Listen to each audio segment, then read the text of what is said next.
The Big Character Lecture, condensed from Linda Seeger's Making a Good Script Great and Robert McKee's story.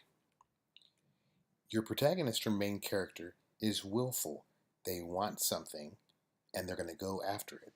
So he or she has a conscious desire, but they may have a contradictory unconscious desire.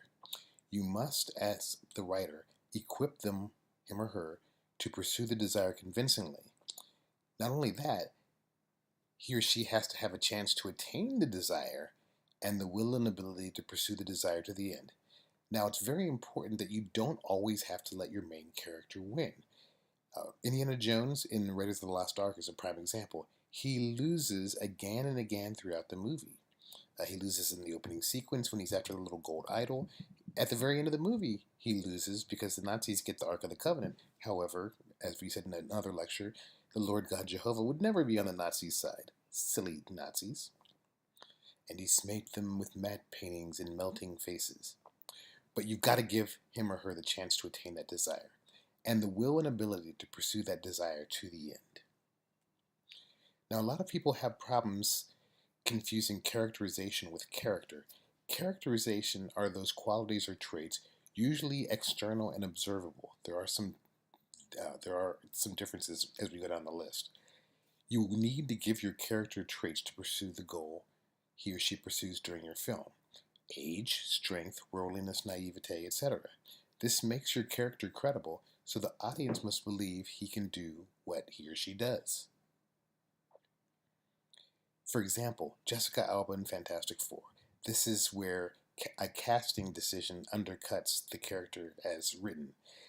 I'm sorry, but Jessica Alba is not convincing as the world's leading geneticist. She is, however, convincing wearing a spandex, skin-tight superhero costume. Meryl Streep, convincing doing anything. Jessica Alba, not so much. Here's a list of some of the aspects of characterization: age and IQ, sex and sexuality, styles of speech and gesture, choices of car, home, and dress, education and occupation, personality and nervosity. By nervosity, I mean like Niles Crane in Frasier, who was such a nervous Nelly that if you touched him at the wrong time, he could possibly launch into low Earth orbit. And then values and attitudes. Notice that the last two of these hint at true character. And what is that true character? It's revealed in choices made under pressure. The greater the pressure, the deeper the revelation. The truer the choice to the character's essential nature. There's an old saying, character is who you are in the dark. If you've seen any version of Les Miserables, the conflict between Jean Valjean and Javert is the fact that Javert looks at Valjean only as a thief, even though Valjean stole for a really good reason, and Javert didn't care. The key to true character is desire. What do you want? And if you look at the Disney movies under Jeffrey Katzenberg's regime while he was running animation at Disney, they all had the I Want song. In The Little Mermaid, Ariel sings Part of Your World because she wants to be part of Eric's world. What's it going to cost her? It's going to cost her legs. Or as Ursula says, nothing. Sorry, it's not going to cost her legs. It's going to cost her voice. As Ursula, the evil sea witch says, nothing, a trifle, your voice. Yes, I have seen that movie way too many times. Think of Belle in Beauty and the Beast. She wants adventure in the great wide somewhere. Before she finishes the song, her dad's horse Philippe rides up without her dad on it, and she's going to find out that Maurice is being held captive by the Beast, and it's going to cost Belle her freedom to find that adventure in the great wide somewhere. But she's also going to find love with the the human being who was once and will become again Prince Adam. Yes, he actually does have a first name. Finally, for the Lion Prince to become the Lion King, his father has to die, and he really didn't think that out well, because he's got this great song, "I Just Can't Wait to Be King," which in reality should have been, "I just can't wait till my evil uncle kills my father and frames me for it and sends me into hiding for several decades." Behind desire is motivation. Why does your character want what he or she wants?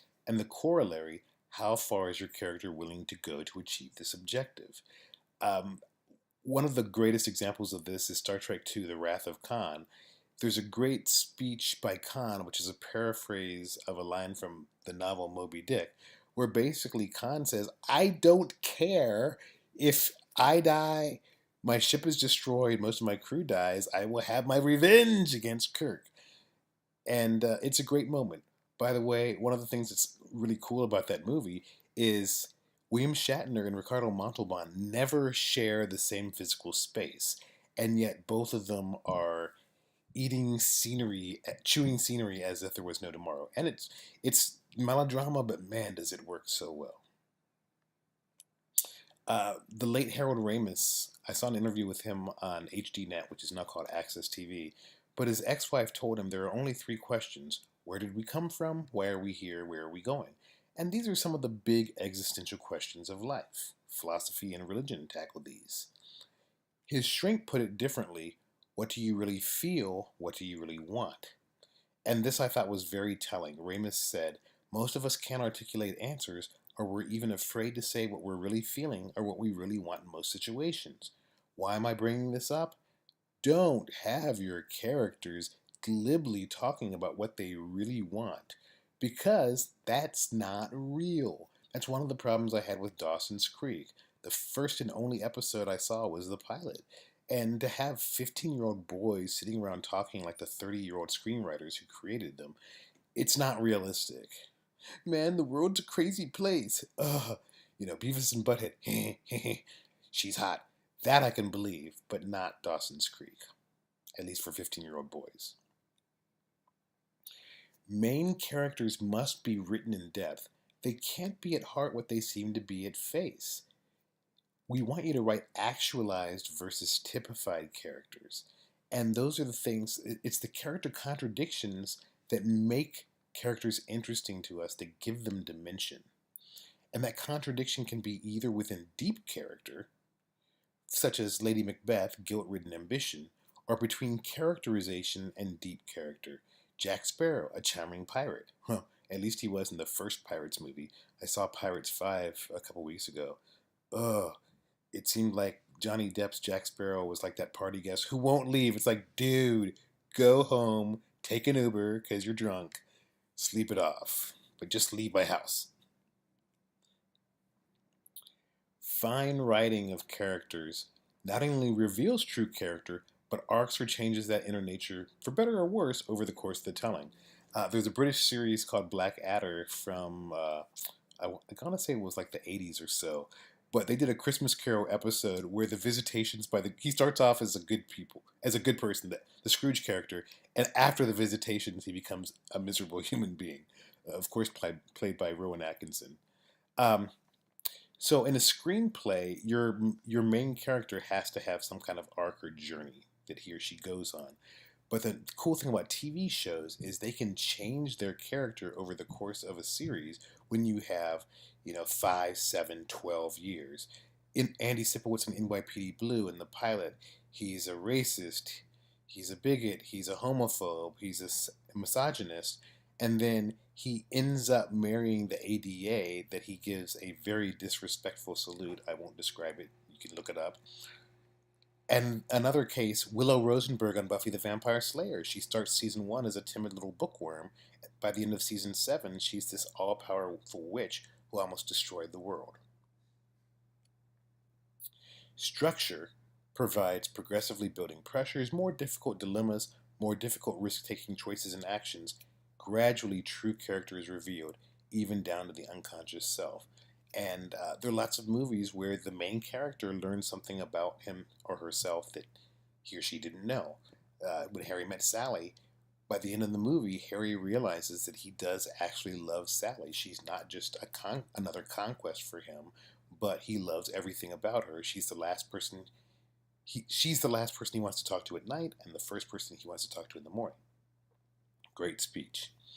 We will continue this in lecture in part 2.